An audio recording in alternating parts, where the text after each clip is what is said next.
So I keep making jokes about this deck, but at this point it really is just for the birds.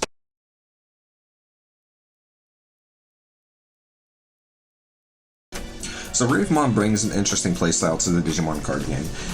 Not only is it a deck that wants to focus on discarding your opponent's hand and gaining some benefits in the case of the EX4 Ravemon, but it can also dodge removal and plays on your opponent's turn that others really don't have that luxury at the moment.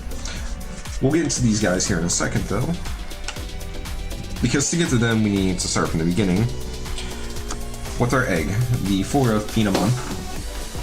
It is the best egg to run for the Ravemon deck. It synergizes most with it with its on the leash and if outside of battle, gain a memory, helps continue some turns, helps pull off some plays,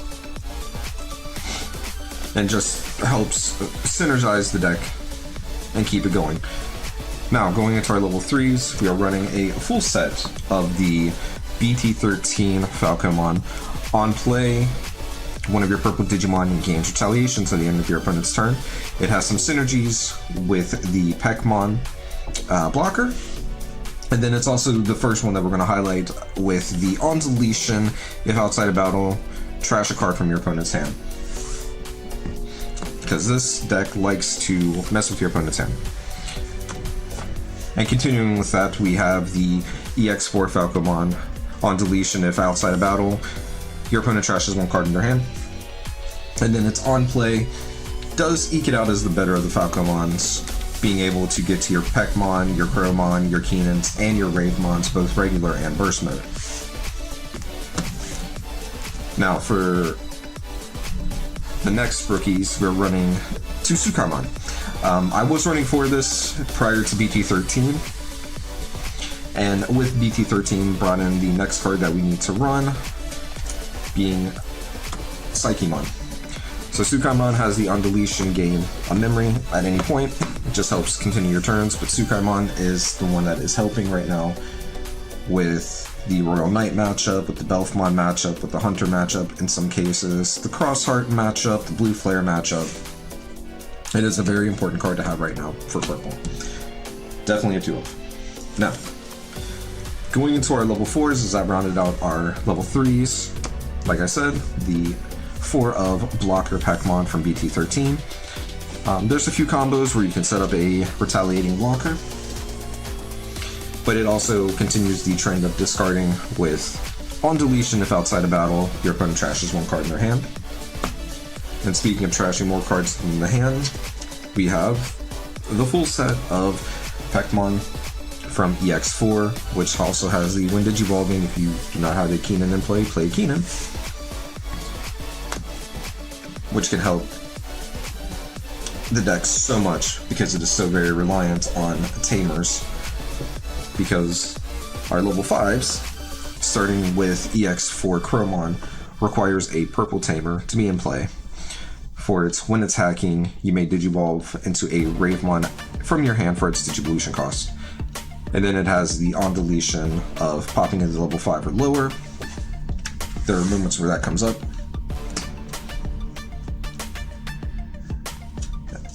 And then to finish off our level 5s as we are playing a full 8 is the new BT13 Crowmon, which has the when attacking, you evolve into a Ravemon out of your trash. There's some combos that you can do where you can actually go into the one from the hand, go into the one from the trash, and just pull off some goofy stuff. And its on deletion is the one that I was referring to, with setting up a combo for the blocker retaliation, because if deleted outside of battle, play one level 4 lower purple Digimon from your trash, which synergizes great with the new Ravemon, which are formally running 2 of. The 2 of BT13 Ravemon. End of your turn, you may delete this Digimon that has a avian or bird Digivolution source to play one Ravemon from your trash at the end of your opponent's turn without paying the cost. And then on deletion, you may play a Falcomon or Keenan Crier from your trash. So it's another floating effect that we really want to see go off. And it synergizes with the Crowmon out of its own set to set up a retaliating blocker. But the one that we really want to see, so we're running the full set of, is the EX4 Ravemon. Jamming, so as long as there's no blockers, you are safely swinging in, and as long as you don't check a bounce or de-digivolving card out of your opponent's security, you're good to go with your combos. For this one, it's end of attack. You may delete it if it has sources that are bird or avian to float at the end of your opponent's turn into a Ravemon, just like our BT13 one does. We'd like to play back out of the trash to get to swinging again. And then it's on deletion. If your opponent has 8 or more cards in their hand, they discard a card, and then if they have 7 or fewer cards in hand, they add the top card of your security to their hand. There's so many different ways to get that number down to 8.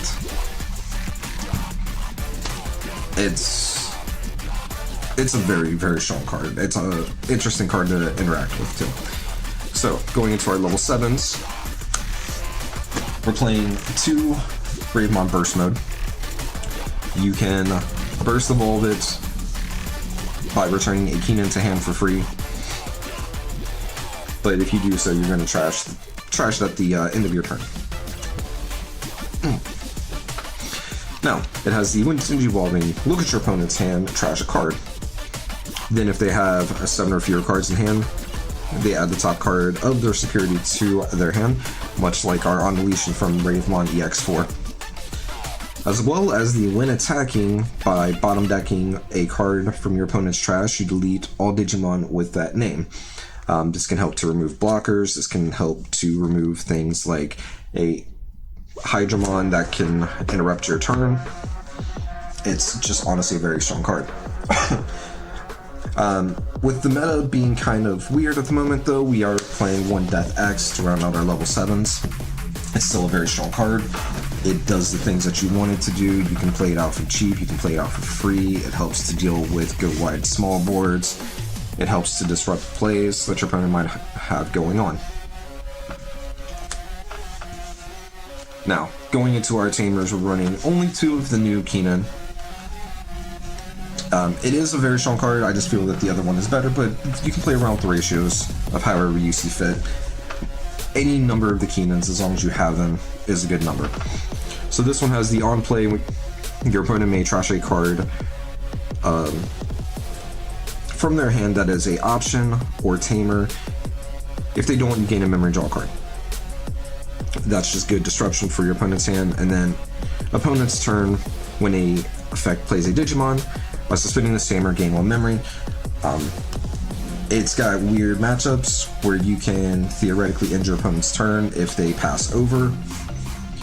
By playing from an effect, you can disrupt their plays by messing with their memory, or you can gain yourself an additional memory at the end of their turn when your effect plays your own Ravemons. And then to close out our Keenans, we're playing 3 of the Memory Setter Keenan.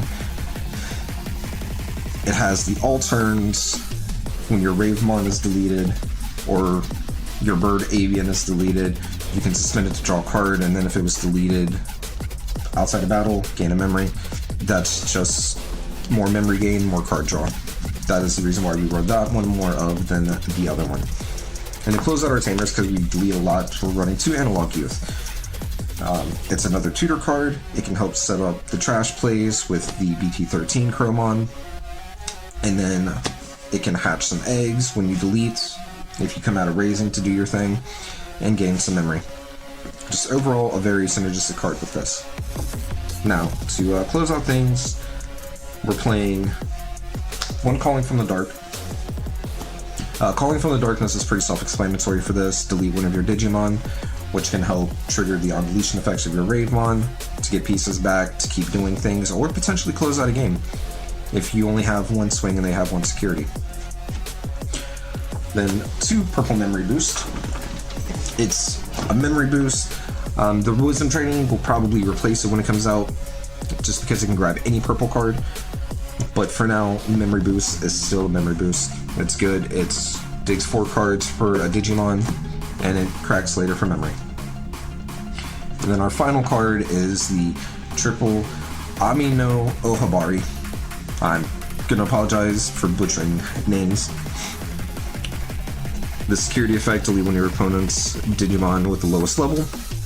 Not a bad security effect whatsoever, but it's its main by deleting one of your Digimon, delete one of your opponent's Digimon with equal or lower level. It's great for that. And if it was a Ravemon that you deleted, you get to float into a Ravemon at the end of your opponent's turn. So theoretically, you could do funny plays of going into your Ravemon, popping itself, trashing cards from your opponent's security, going into it from out of the trash from the Chromon, deleting their biggest thing, have another floating effect. It's a great card. I like it at 3. Again, it's a number that you can play around with though. But yeah, that is Ravemon. I've really been enjoying it. It's a fun deck. It's interesting to navigate around because there's nothing really there to navigate. Its matchups, I wouldn't say it's a tier 1 deck, but I would say it's a lot of fun. But if you enjoy the content, leave a like, comment, subscribe. We appreciate all that. And if you want to come hang out with us as we are playing our RPGs, getting ready to start a Digimon World Series playthrough of all the Digimon games, we're over on Twitch. Gentaxis. Take care.